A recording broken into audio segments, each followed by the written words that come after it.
स्वागत है हॉरर की दुनिया में, यानी द हॉरर शो में, जहां मैं हर मंडे और फ्राइडे आपको सुनाऊंगा दिल दहला देने वाली हॉरर स्टोरीज। तो फॉलो करिए इस पॉडकास्ट को और हमारी हर नई स्टोरीज की नोटिफिकेशन के लिए बेल आइकन दबाना मत भूलना। साल 2001 में दिल्ली में कोई ऐसा इंसान नहीं था जिसे मंकी मैन के बारे में ना पता हो। उन दिनों उस लंबे काले बंदर जैसे दानव की अफवाहें शहर में आग की तरह फैली हुई थी। हर कोई दावा करता था कि उसने मंकी मैन को देखा है और ये 100% सच था। मैं ऐसा इसलिए कह सकता हूं क्योंकि मैंने खुद अपनी आंखों से मंकी मैन को देखा था। एक बार नहीं, कई बार। गर्मी का मौसम था, स्कूल की छुट्टियां थी। मैं अपने मम्मी पापा के साथ अपने दादाजी के घर आनंद विहार आया हुआ था। वहां मुझे सबसे ऊपर वाले फ्लोर पर एक छोटा सा कमरा दिया था। उस कमरे में एक खिड़की थी जिससे मोहल्ले का अच्छा खासा व्यू दिखता था। हर रात को सोने से पहले मैं उस खिड़की के पास बैठता और अपनी किताब पढ़ता रहता। ऐसे ही एक रात जब मैं किताब पढ़ रहा था तो मुझे मंकी मैन पहली बार दिखा। मैं खिड़की के पास एक नई नॉवेल लेके बैठा था। मेरी आंखें सुस्त हो रही थीं और मैं बस झपकी लेने ही वाला था कि मुझे अपनी आंखों के कोने से कुछ दिखाई दिया। पास वाली बिल्डिंग की दीवार पर कुछ बड़ा सा काला सा जीव बड़ी तेजी से ऊपर जा रहा था। मैंने अपनी आंखें रगड़ी, पीठ सीधी की और बाहर झांक के देखा। बाहर का नजारा देख मेरा खून मेरी नसों में सूख गया। जब मैंने एक काले बंदर जैसे जानवर को बिल्डिंग की पाइप से ऊपर चढ़ते हुए देखा। Monkey man. मैंने उसके बारे में कहानियां तो जरूर सुनी थी, पर कभी ये नहीं सोचा था कि वो कहानियां सच हो सकती थी। वो करीब 7 फुट लंबा था। उसका शरीर घने काले बालों से भरा हुआ था। उसे देख मेरा मुंह खुला का खुला रह गया जब वो छत पर चढ़ा और सीधा उठकर खड़ा हो गया। चांद की रोशनी उसके चेहरे पर आ गिरी। चाकू सी नुकीली हड्डियां, नरम चमड़ी और आंखें जो चांदनी में चमक रही थीं। ऐसा लग रहा था कि जैसे किसी बंदर के सर में किसी ने जबरदस्ती इंसान का चेहरा घुसा दिया हो। लेकिन मैं मंकी मैन को कुछ ही पल देख पाया था क्योंकि वो मुड़कर छत से कूदकर अंधेरे में कहीं गायब हो गया। मैंने अपने परिवार को उसके बारे में बताने की कोशिश की, लेकिन किसी ने भी मेरी बात का विश्वास नहीं किया। उन्हें लगा मैं अटेंशन के लिए मंकी मैन के बारे में कोई मजाक कर रहा हूं। यहां तक कि पापा ने मुझे डांट लगा दी और कहा कि अब मेरी ये सब मजाक करने की उम्र नहीं रही है। लेकिन मैं झूठ नहीं बोल रहा था। मैंने सच में मंकी मैन को देखा था। उस दिन के बाद से मंकी मैन का जुनून मुझ पर सवार हो गया। अखबार में आई कोई खबर हो या गलियों में बहती कोई अफवाह, मुझे जहां भी उसके बारे में कोई जानकारी मिलती मैं वहां फट से पहुंच जाता। यहां तक कि अगर कहीं उसके दिखने की बात हुई होती तो मैं मौका मिलते ही वहां पहुंच जाता। मेरी इन कोशिशों की वजह से मुझे मंकी मैन कई बार दिखा, छत पर, ब्रिज के नीचे और एक बार एक अंडरग्राउंड पार्किंग में भी।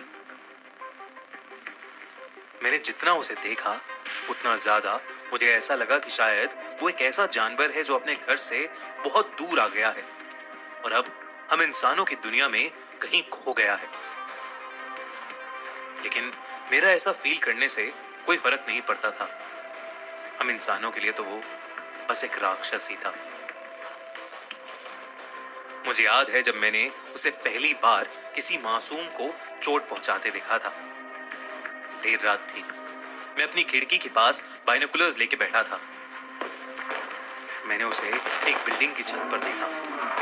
उसके पीछे पटाखे फट रहे थे और वो शोर से डर के वहां से भाग रहा था। एक छत से दूसरी छत कूद कूद के उन लोगों से दूर भाग रहा था। भागते भागते उसके रास्ते में एक ऐसी छत आई जिस पर एक बुजुर्ग आदमी सैर कर रहा था। मंकी मैन कूदकर उस छत पर आया और उसे देखकर वो बुजुर्ग आदमी घबरा उठा।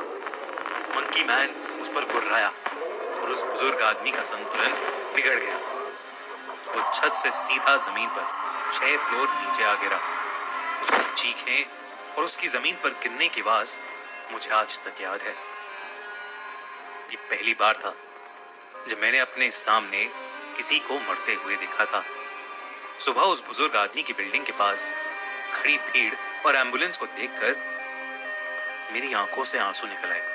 मैंने अपने पेरेंट्स को उसके बारे में नहीं बताया, सिर्फ इसलिए नहीं कि मुझे पता था कि वो मेरी बात पर विश्वास नहीं करेंगे, पर इसलिए भी कि मैं वो देखकर बुरी तरह डर चुका था। उस दिन के बाद से मैंने मंकी मैन को ढूंढना एकदम बंद कर दिया। जितना हो सके उससे दूर रहने का सोचा, लेकिन इसके बावजूद कभी कभी रात में उसके चिल्लाने की आवाज मेरे कानों तक पहुंची जाती थी। उसके किस्से और ज्यादा खतरनाक होते चले गए। सुनने में आ रहा था कि उसकी वजह से और लोगों की भी मौतें हुई थी। अब मैं उसके नाम से काफी ज्यादा घबराने लगा था। एक शाम की बात थी, सूरज धुंध में डूब रहा था और मैं दोस्तों के साथ क्रिकेट खेल के अपने दादाजी के घर वापस आ रहा था। मेरे घर के पास की गली जिससे मैं गुजर रहा था, वहां कोई भी इंसान नहीं था, बिल्कुल सन्नाटा था। उस गली में अचानक मुझे एक बड़ी सी परछाई मेरे पीछे चलती नजर आई। मैं पीछे मुड़ा तो और कोई नहीं, वो मंकी मैन मेरे पीछे पीछे चल रहा था। ये देखकर मैं कांप उठा और वहीं जम सा गया।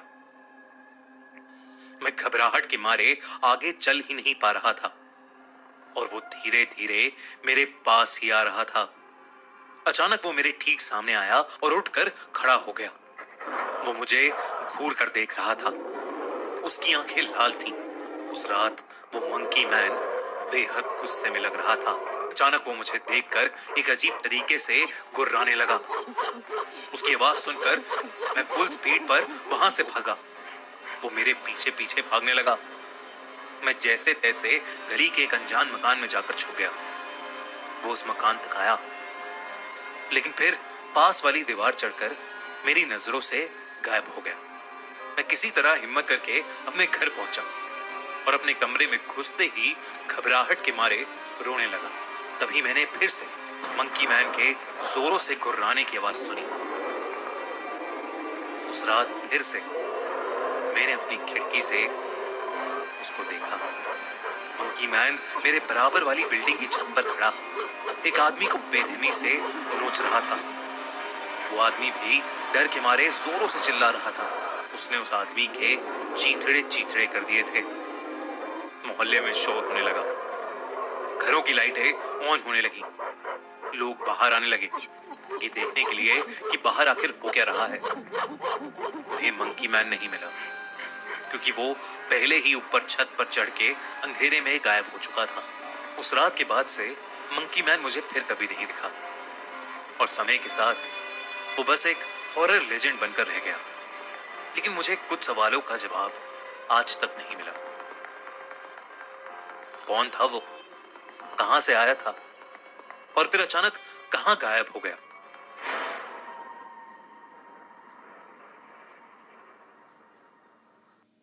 आपने अभी सुनी खूनी मंडे की हॉरर कहानी। अगर ये कहानी आपको पसंद आई तो हमारे horror podcast the horror show को फॉलो कीजिए और सुनिए दिल दहला देने वाली हॉरर स्टोरीज हर मंडे और फ्राइडे। हमारी नई कहानियों की नोटिफिकेशंस के लिए बेल आइकन जरूर